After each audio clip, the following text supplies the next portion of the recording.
Trauma Alert is the podcast that brings you current information in the field of trauma and acute care surgery. I'm your host, Trauma Bay. Welcome to episode 1. Today I'll be going over the updated venous thromboembolism guidelines by the Western Trauma Association. Since we'll mostly be talking about Lovenox today, I want to start with a little refresher. Let's remember that enoxaparin and heparin both bind to antithrombin and increase its activity. Antithrombin binds to factors 2, which is thrombin, 9, 10, and 11 in the coagulation cascade. And when antithrombin binds to those factors, it decreases their activity. So Lovenox and heparin bind and increase antithrombin activity, which has a negative effect on the coagulation cascade. The article we're reviewing today is titled Updated Guidelines to Reduce Venous Thromboembolism in Trauma Patients, a Western Trauma Association Critical Decisions Algorithm. The first author is Dr. Eric Lay out of Cedars-Sinai in LA. Other authors are from Austin, Denver, Washington, D.C., San Diego, Tampa, and more. This study was published online June 24th, 2020, and presented at the 50th Annual Western Trauma Association meeting in February of 2020, and it's published in the Green Journal, Journal of Trauma and Acute Care Surgery. In the intro, the authors remind us that there are few published prospective randomized clinical trials giving us class 1 data on this topic in the trauma population. So ultimately, these recommendations are primarily based on prospective and retrospective cohort studies and expert opinion of the Western Trauma Association members. The goals of this paper are to provide updated guidelines that apply to most patients most of the time, and to give clinicians an algorithm to use as a general framework in the care of the trauma patient. Next, they go over burden of disease of venous thromboembolism. As we all know, this is a common problem in trauma patients. They note that a 1994 study showed the DVT rate was 58% in severely injured trauma patients without any pharmacologic prophylaxis. In 1996, there was a landmark publication out of the New England Journal of Medicine showing that 30 milligrams of sub-Q Lovenox twice daily performed better than 5,000 units of sub-Q heparin twice daily at reducing DVT in moderately to severely injured trauma patients. That was 31% versus 44% with a p-value of 0.04. The risk of major bleeding was low regardless of therapy, and the first dose of pharmacologic prophylaxis was initiated within 36 hours of the injury and continued through all surgical procedures except spine fixation when a single pre-op dose was held. Again, this is the 1996 landmark study. So this showed us that early uninterrupted Lovenox was superior to heparin at reducing VTE after trauma. Since then, there have been a number of reviews and society recommendations focused on improving the guidelines to reduce the rate of VTE and related complications after trauma. But despite all this progress, debate persists regarding the optimal dosing and the timing of Lovenox, if and when to hold it for surgery or for epidurals. So ultimately, trauma patients often receive a delayed and or suboptimal dose of Lovenox, which is then held for any potential surgical procedure, despite substantial evidence that encourages early uninterrupted pharmacologic prophylaxis. Okay, let's get into the algorithm. The first thing to note is that this algorithm is designed for adult trauma patients 18 years and older. While younger children have a significantly lower VTE risk, older children and adolescents have a VTE risk that approaches their adult counterparts. Regarding VTE prophylaxis in children, there is a joint practice management guideline from the Pediatric Trauma Society and EAST that recommends pharmacologic prophylaxis to be considered for children older than 15 and in younger post-puberty children with an injury severity score greater than 25. So once you have your adult trauma patient, the first step is to assess their VTE risk. Low risk would be a minimal injury in an ambulatory patient and a patient having a very short stay. Otherwise, they are moderate to high risk and they're getting Lovenox. In addition, an ISS of 10 or more suggests that pharmacologic prophylaxis should be initiated as soon as possible, and patients with an ISS of less than 10 are at a lower VTE risk and may not require pharmacologic prophylaxis. In patients with minor injuries, there are some independent predictors of an increased VTE risk to consider that include increased age, obesity, and lower extremity factors. So any combination of these should encourage initiation of pharmacologic prophylaxis. Again, ambulatory patients with minor injuries and short hospital stays defined as less than 24 hours may not require pharmacologic prophylaxis. If the trauma patient will be admitted for 24 hours or more, they will require pharmacologic prophylaxis and are in the moderate to high risk group. The authors note that for patients who do not receive pharmacologic prophylaxis because of the short stay, you can use mechanical prophylaxis and or aspirin because they're low cost and low morbidity options, although their benefit is uncertain given the low VTE rate in this cohort. If we take away this small group of low-risk trauma patients who won't be getting pharmacologic prophylaxis, you now have your adult moderate to high-risk trauma patient, and the goal is to start Lovenox within 24 hours. However, delays are sometimes appropriate, especially with ongoing bleeding or traumatic brain injury, epidural hematoma, etc. Control of active bleeding is obviously necessary before starting Lovenox.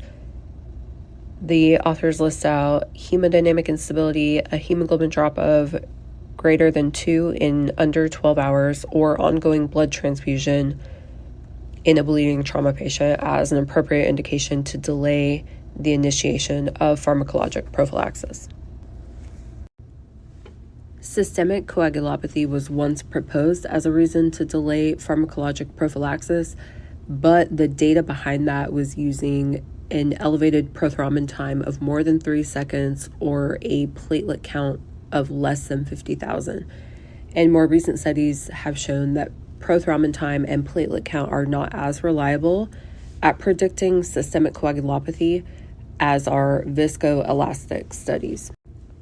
In addition, the coagulopathy from trauma usually resolves within 24 hours, and then trauma patients transition into a hypercoagulable state. And that's in line with the goal of starting Lovenox within 24 hours. So pharmacologic prophylaxis should be considered after the initial resuscitation is complete in your active bleeding patient. And deferring the initiation of pharmacologic prophylaxis just for the trauma-induced coagulopathy is actually associated with an increased VTE rate.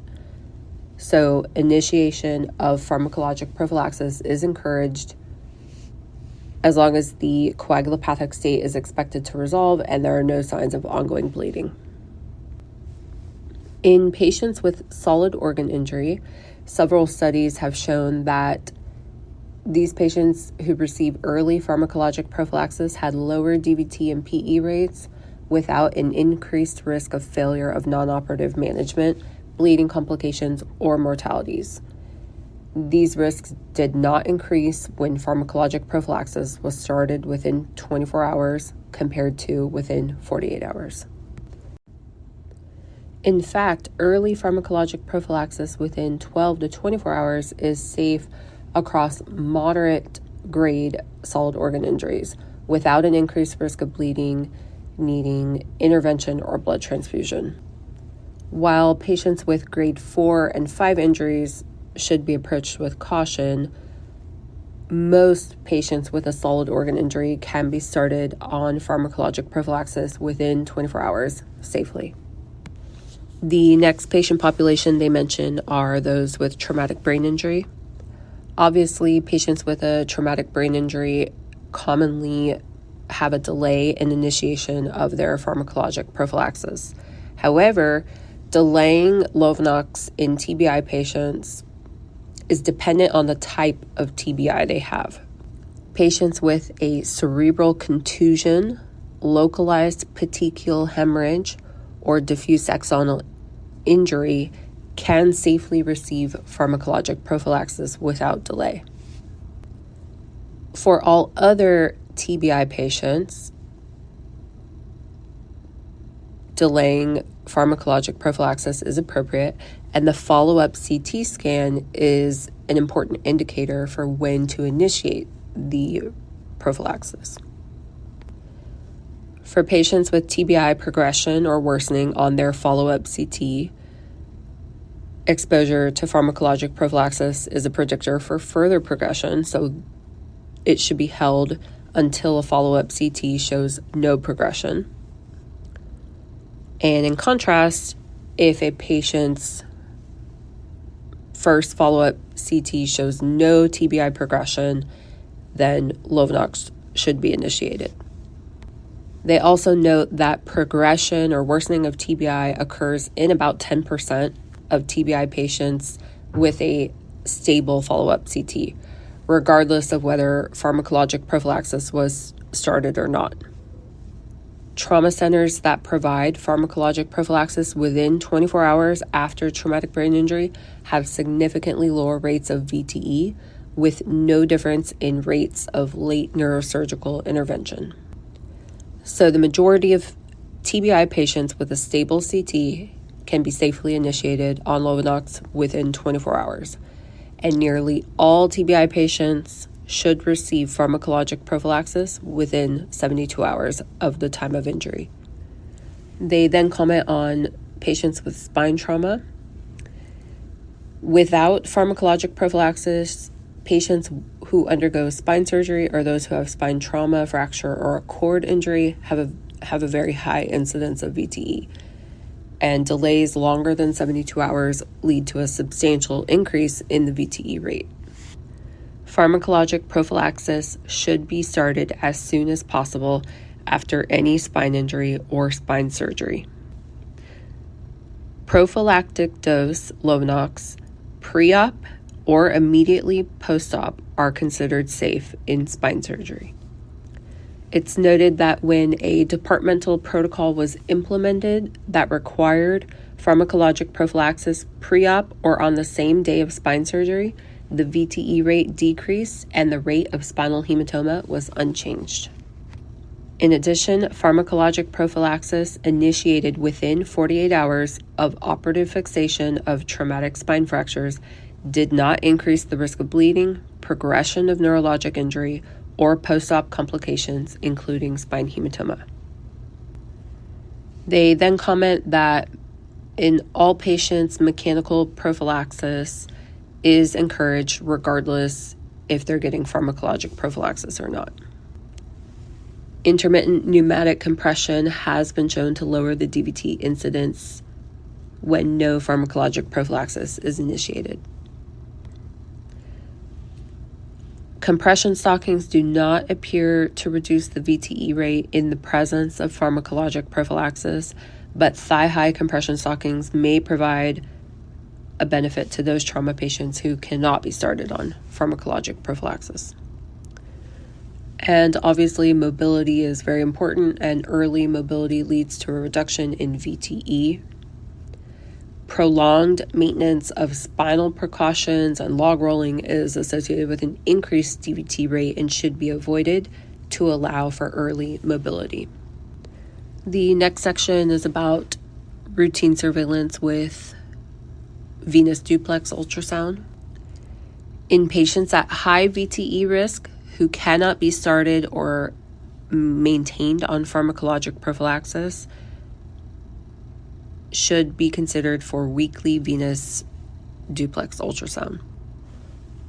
Although there's still debate on this topic, routine surveillance with venous ultrasound is not indicated or feasible for all trauma patients.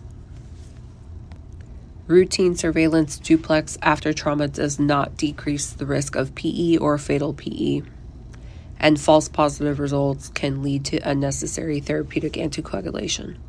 So this is reserved for high-risk trauma patients who cannot be started on prophylaxis or have frequent interruptions. Then they should get weekly venous ultrasound. They note that the Greenfield risk assessment profile can help you identify which trauma patients may benefit from routine ultrasound surveillance. The next topic is pharmacologic prophylaxis timing. So again, the goal is that most trauma patients be initiated within 24 hours. When high VTE risk trauma patients who receive enoxaparin within 24 hours of admission are compared to those who receive only mechanical prophylaxis, minor and major bleeding events do not differ. Again, there can be appropriate delays in the cases of active bleeding or traumatic brain injury, for example, but they reiterate that in most cases, pharmacologic prophylaxis may be started in less than 24 hours, and in almost every case, prophylaxis should be started in less than 72 hours. DVT prophylaxis is often held for pending surgery, despite evidence that it can be initiated before most surgical procedures.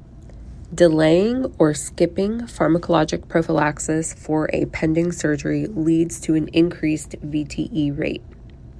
Most patients can safely get pre-op Lovenox, and this is not unique to trauma. There are similar guidelines in gynecology and for elective hip surgery, for example. Patients who underwent elective hip surgery who received low molecular weight heparin about 6 hours before surgery had a lower rate of a proximal DVT without increasing major, minor, or trivial bleeding rates. This benefit was not observed when low molecular weight heparin was provided 12 hours or more pre-op. The authors believe that the common practice of holding Lovenox for 12 to 24 hours before a planned surgery is almost always unnecessary and will result in an increased VTE risk without the accompanying decrease in bleeding events. The meat and potatoes of the algorithm now is which medication we're using and what dose. Enoxaparin or Lovenox is the recommended choice for most trauma patients, and now with a higher dose being considered the standard of care. Lovenox is preferred due to its increased bioavailability, longer plasma half-life, and more predictable pharmacokinetics and pharmacodynamics compared to unfractionated heparin. Lovenox interacts less with platelets, which may reduce bleeding complications compared to unfractionated heparin. It has a lower incidence of heparin-induced thrombocytopenia and does not have the associated osteoporosis observed with heparin. The initial dose of 40 milligrams of Lovenox twice daily should now be considered the standard for most trauma patients, as 30 milligrams twice daily frequently results in inadequate prophylaxis. The patients who should be getting 40 milligrams of Lovenox twice daily include ages 18 to 65 with a weight over 50 kilos and a creatinine clearance of over 60. Patients who are older than 65, weigh less than 50 kilos, or have a creatinine clearance of 30 to 60 should get the initial dose of 30 milligrams of Lovenox twice daily. The authors note that you can also choose the initial Lovenox dose based on the weight of the trauma patient. And the options would be 0.5 milligrams per kilo twice daily or 0.6 milligrams per kilo twice daily. This is a really good rule of thumb because if we think of our therapeutic Lovenox dose is 1 milligram per kilo twice daily, it makes sense then that the prophylactic dose would be 0.5 milligram per kilo twice daily. On that note, you could choose 30 milligrams for patients weighing 50 to 60 kilos, 40 milligrams of Lovenox for patients 61 to 99 kilos, and 50 milligrams of Lovenox for patients over 100 kilos, and that's, of course, all twice daily dosing. When the weight-based dose is used, patients should be monitored by their anti-10A levels. And although Lovenox is preferred to heparin for prophylaxis, some facilities continue to dose unfractionated heparin 5,000 3 times a day, based in part on a randomized trial that suggested that this regimen might be non-inferior and cost-effective compared to 30 milligrams of Lovenox twice daily. However, the authors note that trial was underpowered and this practice should be reconsidered because the actual difference in VTE rate favored Lovenox without reaching significance. In addition, that study was not powered to detect a difference in the rate of PE or HIT. They then list a study that was published in the Green Journal in 2017 that showed 30 milligrams of Lovenox twice daily was superior to the 5,000 of heparin 3 times a day at the prevention of VTE and PE. They then comment on the topic of renal failure patients, and that is one indication to use unfractionated heparin. So in the presence of end-stage renal disease or a creatinine clearance less than 30, sub-Q heparin at 5,000 Q8 hours may be initiated. Because Lovenox is excreted by the kidneys, its administration to patients with renal failure may lead to increased bleeding complications and should be avoided. They also note that using Lovenox in a lower dose in patients with a creatinine clearance of under 30 while closely monitoring their anti-10A levels may be possible in the future, but further research is needed first. They then comment on Lovenox versus heparin in patients with brain or spine trauma.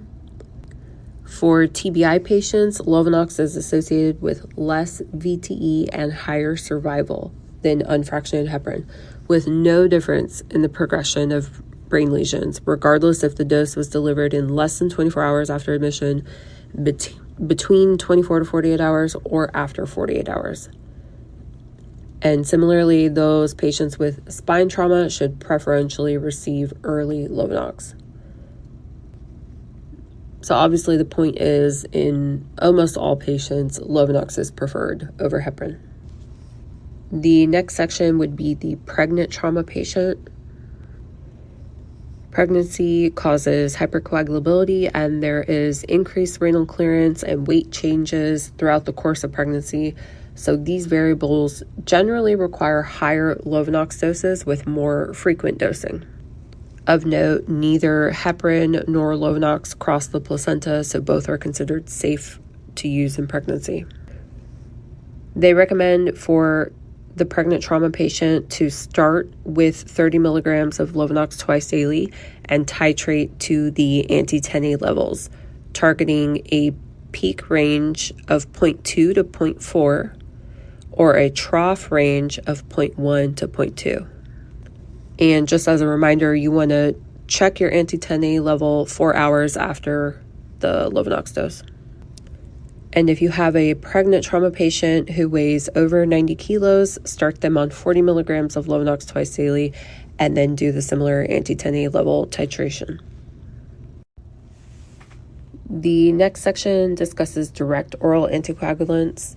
So pharmacologic prophylaxis with DOACs or aspirin should not be a primary choice for pharmacologic prophylaxis for most trauma patients because of the lack of related clinical trials. They do note that if you have a patient who refuses injections of Lovenox or heparin, then using a DOAC or aspirin should be considered. 2 DOACs are approved for pharmacologic prophylaxis after elective orthopedic surgery, and that would be 10 milligrams of rivaroxaban once daily and 2.5 milligrams of apixaban twice daily. Of note, in the orthopedic data, most studies that compare rivaroxaban or apixaban to enoxaparin demonstrate that DOACs have equal to better VTE rates with similar to higher bleeding rates. However, some studies show that Lovenox has a lower VTE rate and a lower bleeding rate.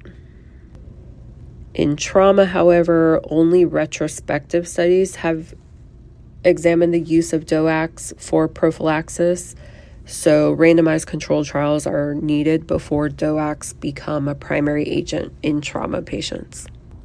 If you do have a trauma patient on a DOAC for pharmacologic prophylaxis, such as in those who are refusing any injections, you can switch them over to aspirin after 5 days with a similar prevention of VTE. The next mini topic is monitoring anti-10A levels and dose adjustment. Monitoring anti-10A levels is often necessary, especially if you have a change in renal function or you have a patient at the extremes of weight.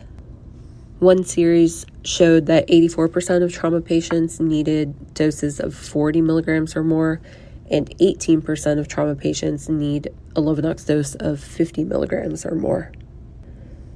Adjusting Lovenox by the anti-10A peak or trough levels appears to lower the VTE rate without increasing bleeding complications in moderate to severely injured patients, trauma patients who require ICU admission, burn injuries, and surgical oncology patients. The consensus is to target an anti-10A level of 0.2 to 0.4 for the peak or 0.1 to 0.2 for the trough. Of note, a randomized trial that used TEG as an adjunct to identify inadequate Lovenox doses did not observe lower rates of VTE with the TEG-guided Lovenox dosing. In contrast, TEG with platelet mapping may help show if a hypercoagulability is due to platelet function, which may encourage the addition of aspirin to the pharmacologic prophylaxis regimen. If aspirin is added, the initial recommended dose is 81 milligrams daily, with the possibility of increasing to 325 milligrams daily depending on subsequent TEG and platelet mapping results. The next section is titled "The Continuous Uninterrupted Dosing of Pharmacologic Prophylaxis Should Be the Standard for Most Trauma Patients Throughout Their Hospital Stay." So basically, we need to stop holding Lovenox for surgery. The authors note that although the safety and benefit of uninterrupted pharmacologic prophylaxis were established decades ago, more than half of trauma patients encounter interruptions. A direct correlation is observed between the number of missed doses and DVT risk, such that patients who miss 2 to 4 doses have 8.5 times higher DVT risk compared to those with no missed dose. Another study showed that for TBI patients who are started on pharmacologic prophylaxis, interrupted dosing causes an approximately 600% increase in their VTE rate. One study listed out the common reasons for missed pharmacologic prophylaxis, and those include pending invasive procedure, 41%, none, 27%, patient was absent from their room, 11%, concern for bleeding, 12%, epidural catheter removal, 5%, and physician or nursing error, 1.6%. In patients being considered for holding or interrupting the Lovenox dose, remember that if non-fatal VTE events are compared to non-fatal bleeding complications, the risk-benefit ratio still favors to continue the pharmacologic prophylaxis.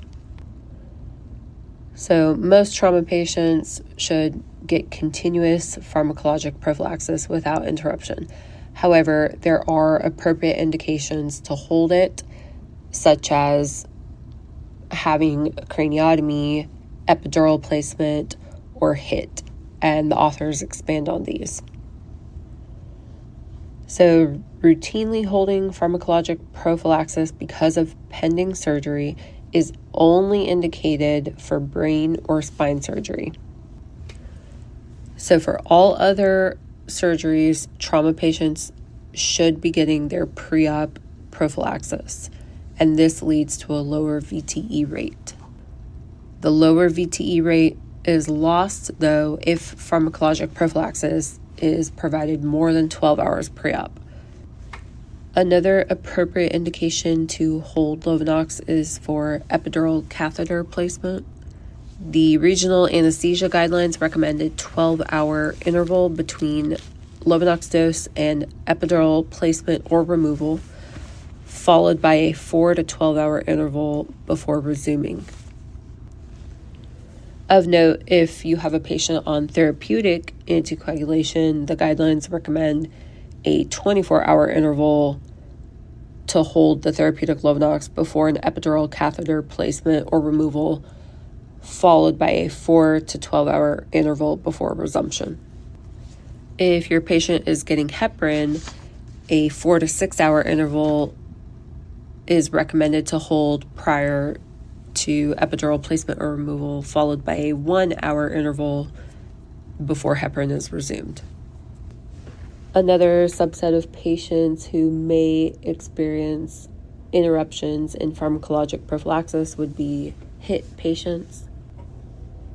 Platelet level monitoring is recommended for patients who are considered high risk for HIT approximately every 3 days from day 4 to day 14 or until pharmacologic prophylaxis is stopped. And that's essentially just patients who are on heparin or have been exposed to heparin. Trauma patients who have only been exposed to Lovenox are considered low risk for HIT. Once HIT is diagnosed, the heparin anticoagulant should be replaced with a non-heparin anticoagulant such as the direct thrombin inhibitor or gatroban. They then comment on IVC filters, and while the use of IVC filters is variable among trauma centers, the placement overall is decreasing without a documented change in PE rates, so prophylactic placement is no longer recommended. In a randomized control trial of high VTE risk trauma patients who were unable to receive pharmacologic prophylaxis during the first 72 hours of admission, a prophylactic IVC filter did not lower the incidence of PE or mortality. In addition, the placement of an IVC filter did not impact mortality regardless of whether a DVT was present or absent. So prophylactic IVC filter is no longer utilized. However, while guidelines provide conflicting recommendations and most studies have been observational, among patients diagnosed with an acute proximal DVT or PE who cannot receive adequate therapeutic anticoagulation, an IVC filter can be considered to reduce the rate of recurrent PE without altering the mortality rate. All right, the final topic is post-discharge pharmacologic prophylaxis. So for high VTE risk trauma patients, pharmacologic prophylaxis after discharge is efficacious, safe, and cost-effective, and is considered for patients with a brain injury, orthopedic or spine injuries, and those who undergo major surgery.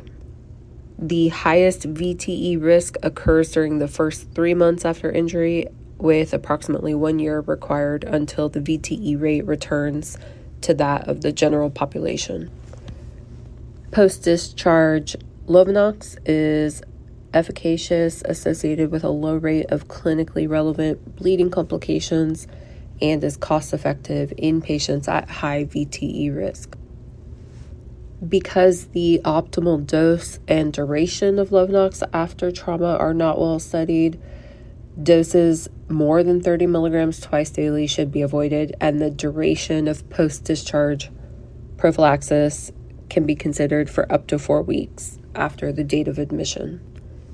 However, for those who undergo major orthopedic surgery, post-discharge pharmacologic prophylaxis can be extended up to 35 days from the date of surgery. Interestingly, aspirin can be used as post-discharge prophylaxis for high VTE risk trauma patients, as it has been shown to be as effective as Lovenox with less bleeding complications and better post-discharge adherence. They also note that direct oral anticoagulants can be considered for post-discharge prophylaxis as well. So in summary, although there are multiple cases where you'll deviate from this algorithm, most trauma patients should be on early and higher doses of Lovenox and should often be adjusted by anti-10A levels. For most trauma patients, the pharmacologic prophylaxis should continue uninterrupted throughout their stay. And the authors stress that we need to avoid preventable and non-evidence-based delays to initiation and missed doses of the pharmacologic prophylaxis. I think a good takeaway here is that in your trauma patients age 18 to 65, with no brain injury, with normal renal function, and at least a weight of 50 kilos, they should be on 40 milligrams of Lovenox twice daily. Well, that's all I have for you today. And again, this was the updated Western Trauma Association guidelines for venous thromboembolism that was published in 2020 in the Green Journal. So thanks for listening, and I'll see you next time on Trauma Alert.